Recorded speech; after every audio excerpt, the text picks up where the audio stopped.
Hello, welcome back to my channel, a place where you can let go of your stress while listening to stories found on the internet, or not. You can call me DW, for those who didn't know. So just grab your favorite drink, sit back, and relax.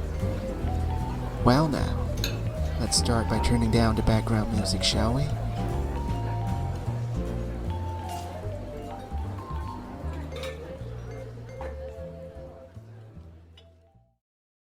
We had finally reached part 7, the final part of this 7-part story. So yeah, it is highly recommended to finish the previous part before you continue on. There's a link in the description if you're trying to find it. Now then, let's start the story. Part 7. The End. Hello? After a brief period of scrambling, Rufus had helped Frank back into his wheelchair, and the old man now had the receiver pressed firmly to his ear.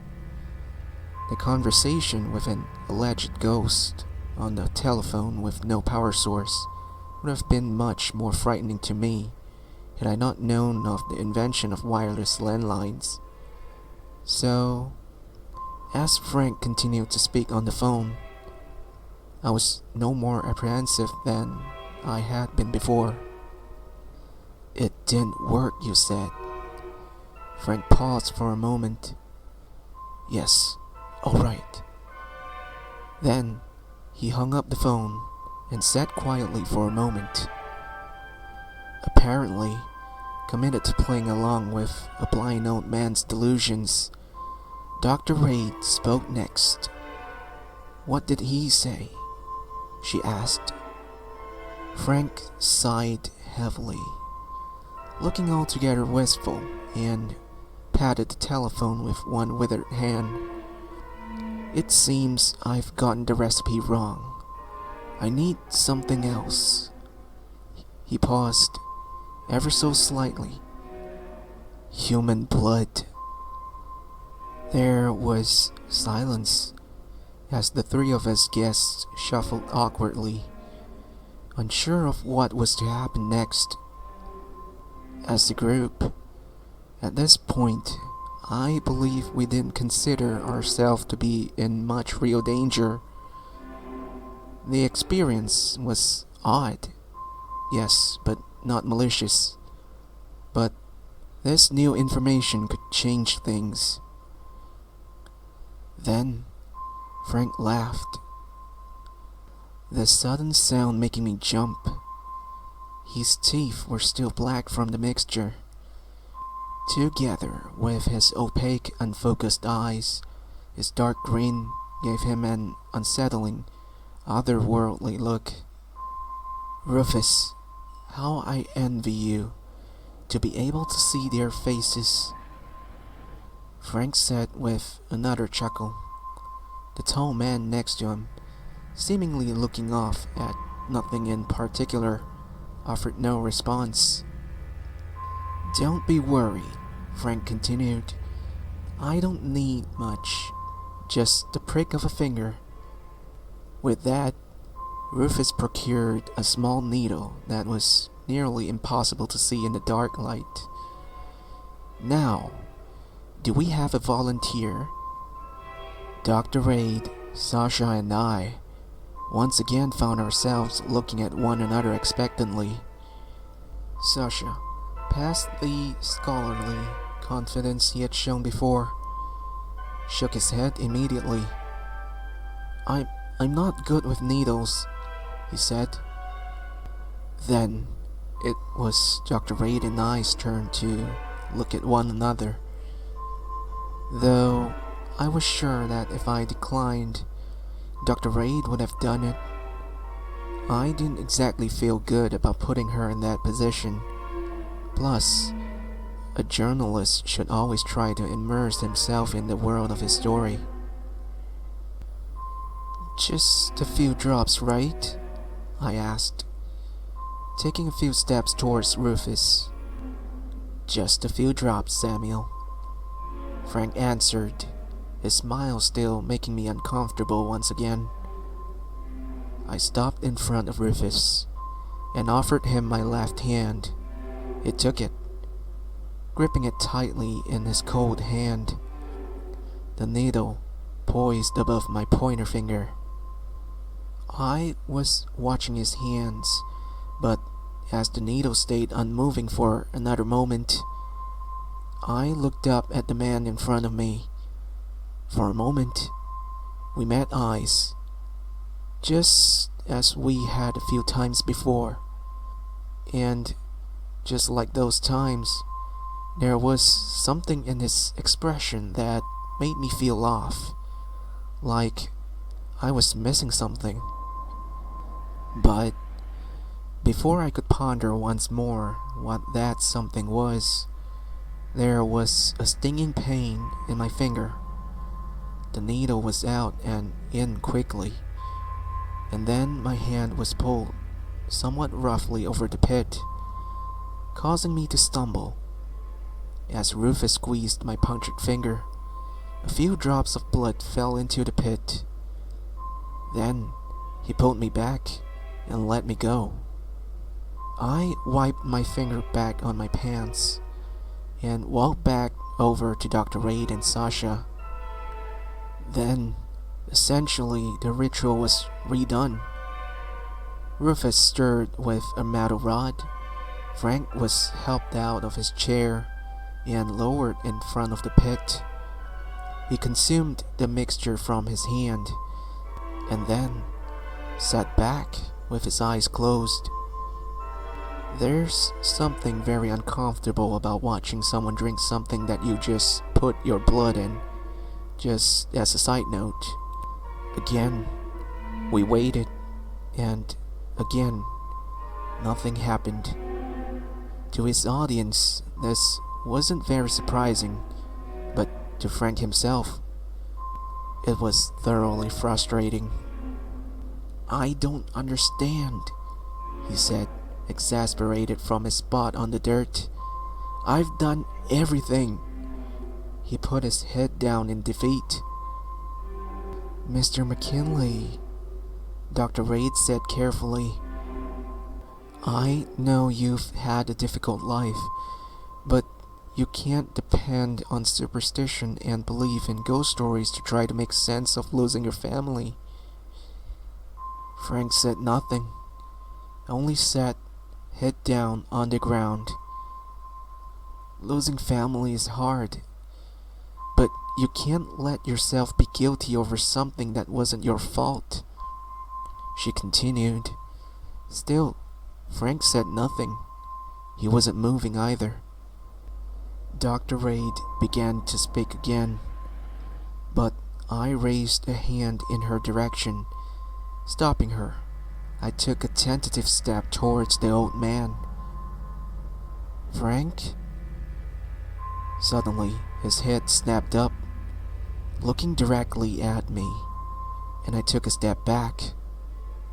Then, as I watched, a slow, black smile crept across his lips. "Not his fault?" he asked, but no one answered him. "Not his fault?" Then, as we watched, the old man slowly and jerkily stood up. He stood in front of the pit, still smiling, still looking at me, looking directly at me. Not with the semi-inaccurate look that I was used to seeing from Frank's blind eyes. This was actual, genuine eye contact. "Frank?" I asked this time. The smile stayed frozen on the man's face. Then he spoke. "I was called up here to give this old man some information. It's a pity he won't be here to hear it." He paused then, and turning all too quickly, he pointed a finger at Sasha. "I was supposed to be inside you, Dr. Bazarov, not this broken down, sorry excuse for a man." Sasha looked as though he might faint. I too was feeling sick to my stomach as I watched Frank, or whoever was inside Frank, move around the pit in staggered motions, like a puppet being controlled with strings. His voice, too, was slightly different from the old man's.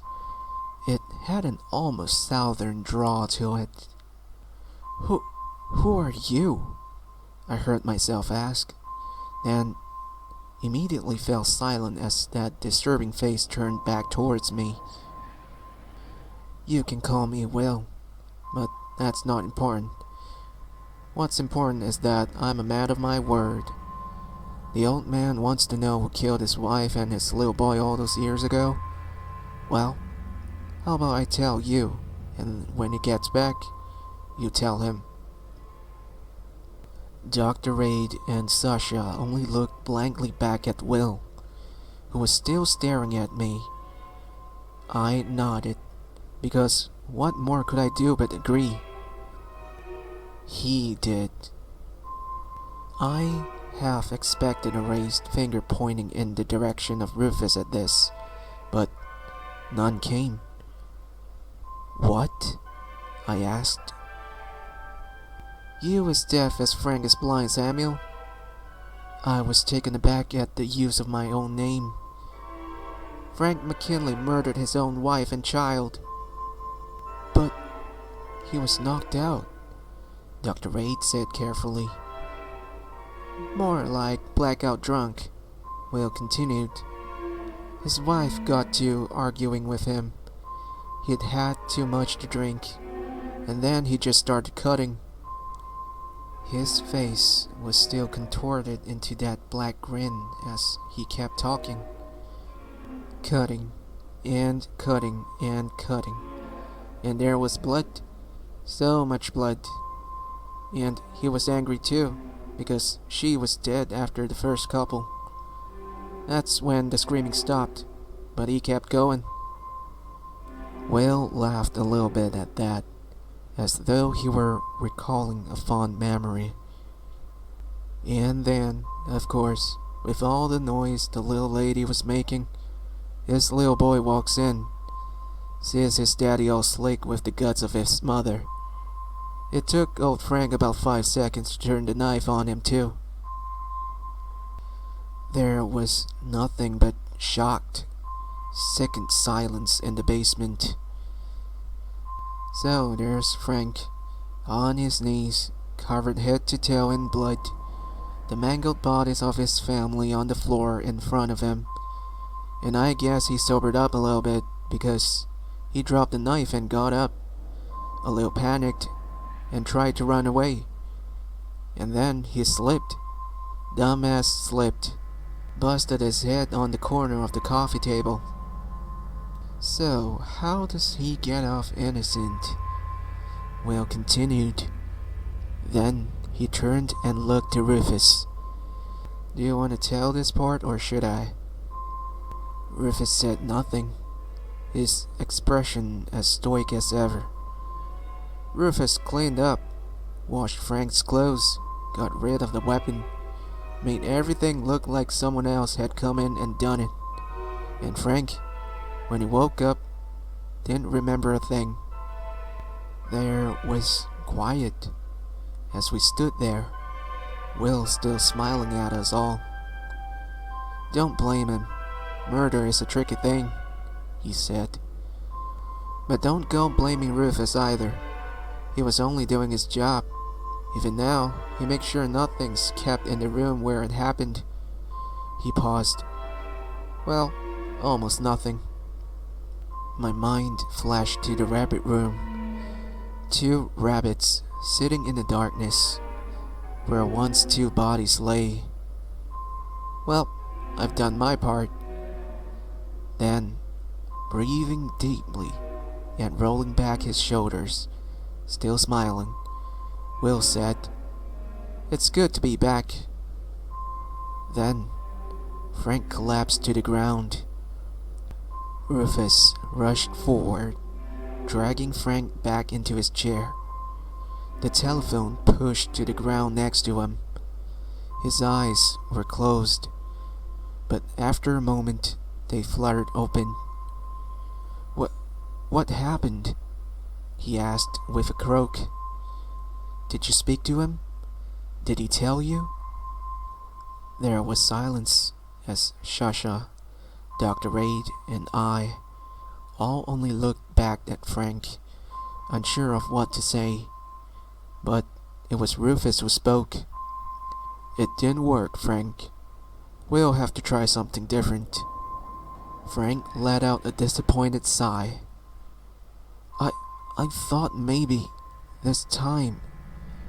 He trailed off. Alright, back to the house then. And just like that, Rufus began pushing Frank back through the basement the way that we came. The walk back to the house was a strange one. Frank was talking in the pleasant manner he usually did, but without much response from his guests. When we finally did ascend the dark basement stairs and back into the main house, it felt a bit like returning to reality after being somewhere else. We made our way back into the parlor. Rufus, fetch Samuel his bag, won't you? Rufus silently left, heading towards the dining room. Frank, his mouth still dusty and dark, smiled at us. I thank you all for coming, though I'm sorry that once again my experiment has failed. There was only quiet. It was no problem, Dr. Raid said, but her usual calm demeanor was betrayed by the slight tremor in her voice. No problem, Sasha echoed with a croak. And Samuel? Frank said suddenly. I do look forward to the article. Be sure to send me a copy. Of course, I said, as Rufus re-entered the room. He brought me my bag, placed it in my hands, and gave me one last strange moment of eye contact. Only this time, I think I understood what he was trying to say. We walked out the door and onto the front steps. It was nighttime now, the outside light casting a yellow glow over the front of the house. Frank's wheelchair was in the doorway, Rufus looming behind him. As we began walking away, I'll invite you back soon, Frank called to us. When I finally get it right.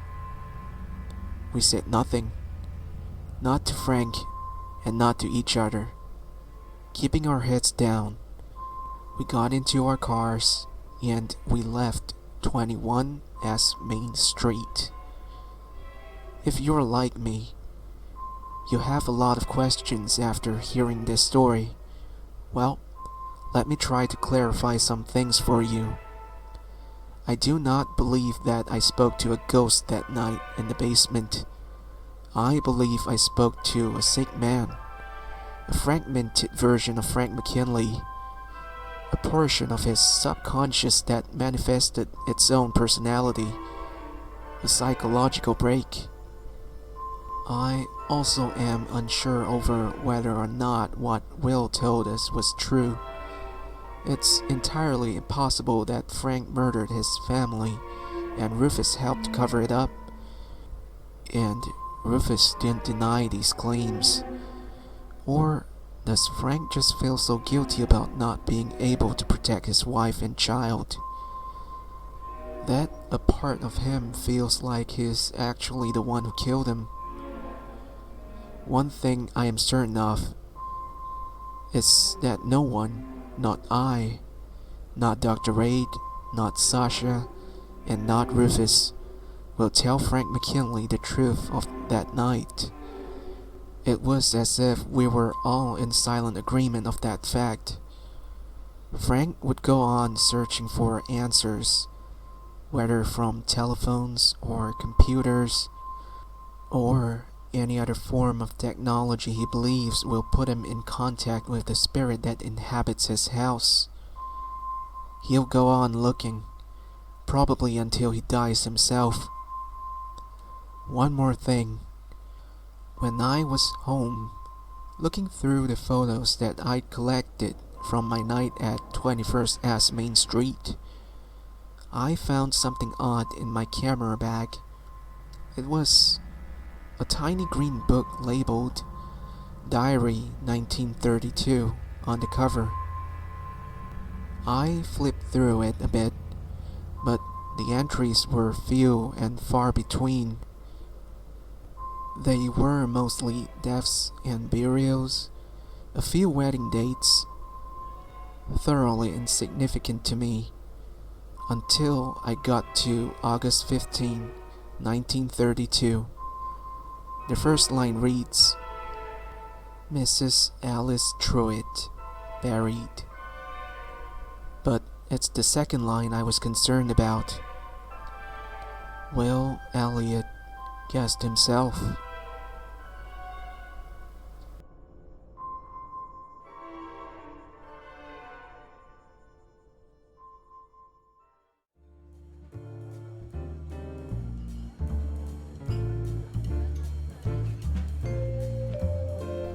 So, here goes the 7-part story.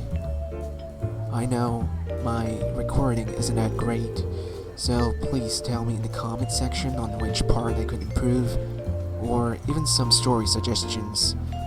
And one more thing, please subscribe to my channel if you haven't yet. As you can see, I just started out and barely have any subscribers yet. That will be a great help. Anyways, we'll see you again next time. Sweet dreams.